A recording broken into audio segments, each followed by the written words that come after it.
बिस्मिल्लाहिर्रहमानिर्रहीम बोलते कालम के साथ मैं आमिर जहान और अपना शहजादा JF-17 थंडर छाया हुआ है। जी हाँ, और छाया कहाँ हुआ है?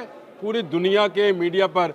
भारत के तो हिसाब पर सवार है और भारत का हर मीडिया दिफाई एंकर और तजियाकार जो है JF-17 थंडर को लेकर हाहाकार डाल रहा है, क्योंकि तेजस दुबई शो में गिर गया था। लेकिन आज मैं जो खबर आपके लिए लेकर आया हूँ वो बड़ी ज़बरदस्त है, और वो ये कि दुनिया के बेशतर जो एरोनॉटिकल इंजीनियर्स के थिंक टैंक्स हैं, उन्होंने ये बता दिया है कि JF-17 थंडर दुनिया की पहली चॉइस क्यों है। जी हाँ, JF-17 थंडर के बारे में international institute for strategic studies IISS से वाबस्ता मिलिट्री एरोस्पेस के माहिर डगलस हैरी की एक रिपोर्ट छपी है, या एक उसको कह लें कि उसने मगरबी त्यारों के हवाले से कुछ कहा है, और उसने BBC में ये छपने वाली रिपोर्ट के अंदर कहा गया है कि उसके मुताबिक JF-17 थंडर जो कि चीनी डिज़ाइन का पाकिस्तानी जहाज़ है, ये मगरबी डिज़ाइन से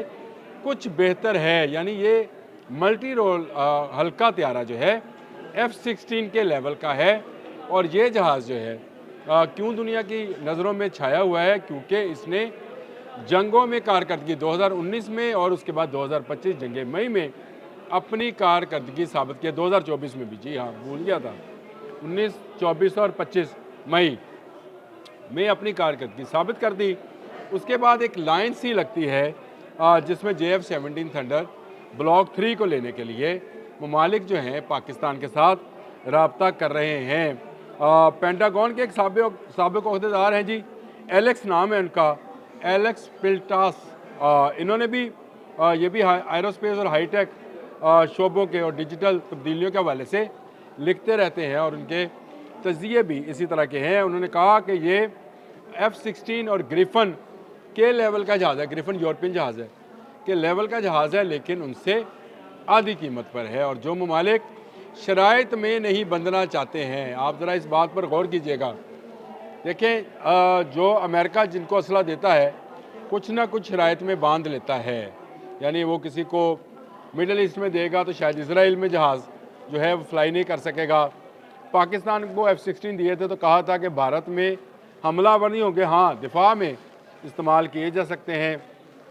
तुर्की को दिए तो उसको भी मना किया कि आप इसको इसराइल के ख़िलाफ़ इस्तेमाल नहीं करेंगे।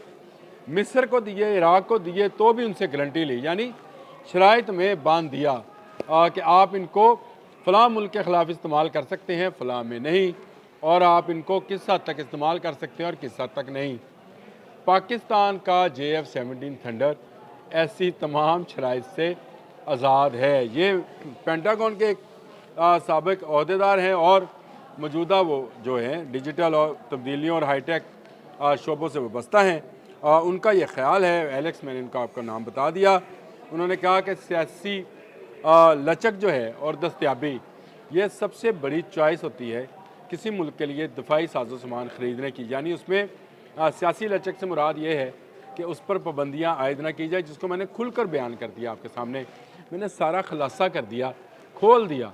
और ये आज एक दोस्त ने जब ये ट्वीट भेजा मुझे तो बड़ी खुशी हुई, जिसमें उसने कहा कि हमारा शहज़ादा JF-17 थंडर छाया हुआ है। साथ में वो इंडियन मीडिया की दिफाई तजियाकार है जो कि इसकी तारीफ़ों के पुल बांध रही है। शायद वीडियो तो हम ना लगा सकें, लेकिन ये ट्वीट ज़रूर लगाएंगे ताकि आपको नज़र आए कि दुनिया भर के मीडिया जो है JF-17 थंडर के हवाले से तारीफ़ों के पुल बांध रहा है।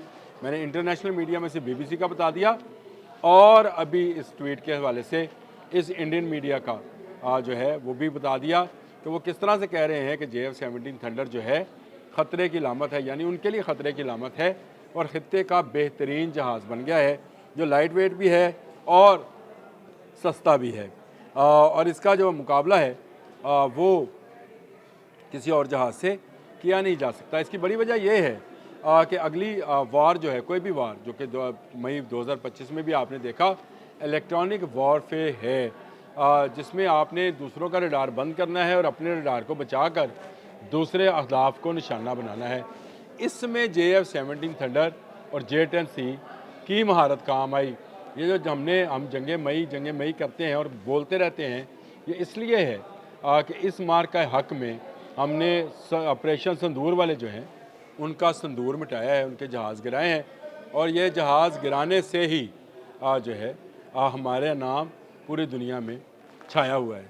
और ये वो चीज़ है जो कि दुनिया को पता है कि इसके साथ PL-15 मिसाइल्स हैं, इसका अपना फाज मिसाइल है, इसका जो एरोनॉटिक्स सिस्टम्स हैं, जो एवॉनिक्स हैं, जो मल्टी रोल सिस्टम्स हैं, ये दुनिया का बेहतरीन जहाज़ है। हमारे कामरा में बनता है, दूर नहीं, कामरा में ये बनाया जाता है और इलेक्ट्रिक वारफेयर में इसने अपने आप को मनवाया हुआ है। और यही वजह है कि अज़रबैजान 40 ले गया। अगर हमारे पास कोई इराक से आता है, बांग्लादेश से आता है, नाइजीरिया से आता है, सूडान से आता है, तो सबसे पहली डिमांड जो है वो JF-17 थंडर ब्लॉक 3 की करता है। और क्यों ना करे, क्योंकि ये वो जहाज़ है जो दुनिया के फ़ज़ाओं में इस वक्त छाया हुआ है।